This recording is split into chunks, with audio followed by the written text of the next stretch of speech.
Hello everybody and welcome. Di episode ini gue akan membahas apa sih bedanya After Effects dan Premiere Pro. Check this out.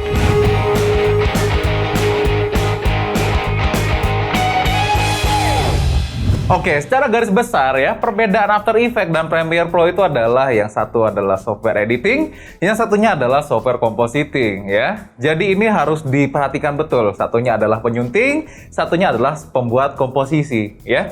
Apakah di Premiere Pro tidak bisa compositing? Bisa ya, tetapi compositing yang dilakukan di Premiere Pro itu hanya light compositing ringan. Nah, karena dua software ini berbeda, yang satunya editing, yang satunya compositing ya. Ketika di Premiere Pro, ketika kalian membuat timeline, ya timeline itu endless gitu loh. Nggak ada ujungnya ya. Kalau di After Effects, kalian harus membuat komposisi dulu ya. Kalian harus membuat com dulu. Nah, setiap com ya di After Effects itu mirip dengan Premiere Pro ya. Cuman bedanya, kita harus menentukan durasi ya. Kita menentukan resolusinya dulu ya kan, frame rate-nya berapa, time base-nya ya kan. Kemudian kita juga harus menentukan durasinya ya. Berbeda dengan software editing yang endless ya. Kalau kita tulis 30 detik ya maka kita akan membuat komposisi 30 detik. Kemiripannya juga di After Effects dan Premiere Pro ya, itu ada yang namanya pemfolderan ya. Kalau misalkan di Premiere Pro ya, kalau kita bikin sequence dalam sequence, kita menggunakan mesh ya. Kalau di After Effects, ketika kita membuat komposisi dalam komposisi ya, kita menggunakan yang namanya pre-com ya, pre-compose. Jadi ada komposisi di dalam komposisi ya. Kalaupun misalkan lebih ribet lagi ya, kalian bisa membuat komposisi di dalam komposisi di dalam komposisi dalam komposisi ya. Makanya di After Effects itu sangat-sangat fleksibel. Oke?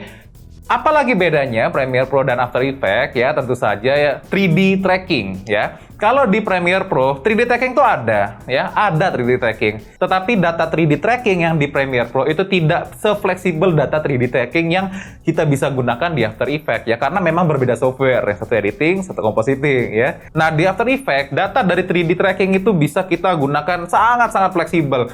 Bahkan ya di After Effects itu ada yang namanya 3D space ya. Jadi kita juga bisa menggunakan 3D kamera untuk berjalan di dalam ruangan 3D yang kita buat di After Effects. Walaupun sebenarnya ya After Effects itu bukan software 3D, tetapi After Effects itu mempunyai kemampuan 3D juga ya. Walaupun tidak se-fleksibel software 3D pada umumnya. Contohnya Blender. Apakah After Effects bisa menggantikan software 3D? Ya nggak juga ya. Karena yang namanya After Effects, walaupun dia berjalan di 3D space, dia tetap sistem layer ya. Kalau di After Effects ya, ketika 3D kamera itu berjalan ya, kalau misalkan ada objek yang mempunyai layar di atasnya, ya misalkan layar atas nih, walaupun sebenarnya dalam 3D kamera itu dia tertutup objeknya, maka dia akan terlihat di depan. Karena yang namanya Adobe After Effects itu kayak Photoshop bro, ya.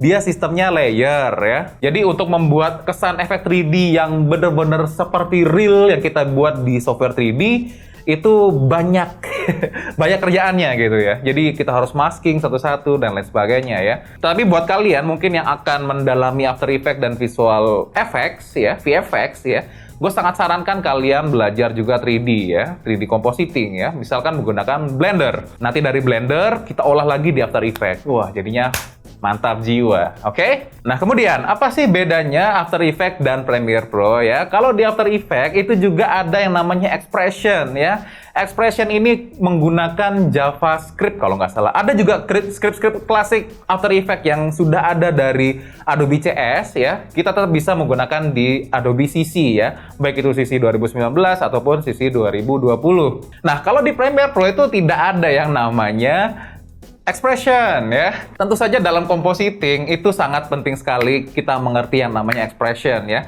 Contohnya ketika kita ingin membuat sebuah animasi berulang-ulang, kita cukup menggunakan expression loopout.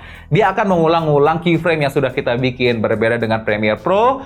Kalau di Premiere Pro ketika kita membuat keyframe berulang ya kita harus bikin keyframe itu terus ya. Animasi berulang, keyframe-nya harus didouble terus kayak gitu ya.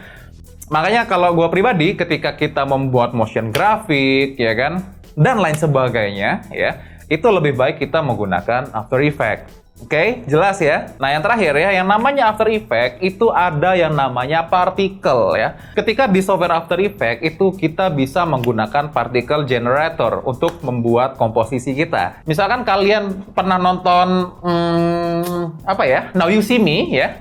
Now You See Me itu kan dia ada efek yang kartunya terbang gitu ya, diam di udara ya kan. Nah itu salah satunya cara merecreate-nya adalah menggunakan partikel ya. Kalau misalkan cara gampangnya, atau membuat hujan yang berhenti gitu, itu menggunakan partikel di After Effects. Itu jauh lebih gampang daripada harus manual satu-satu ya. Dan di After Effects, ketika kalian menggunakan renderer tertentu ya, dia akan support bokeh ya, depth of field. Berbeda cerita kalau kita menggunakan Premiere Pro ya. Premiere Pro ketika kita harus membuat efek bokeh ya, agar nyatu dengan scene, kita menggunakan efek lens blur yang mana kita akan melakukan animasi manual ya, menganimasikannya manual. Jadi ribet gitu loh.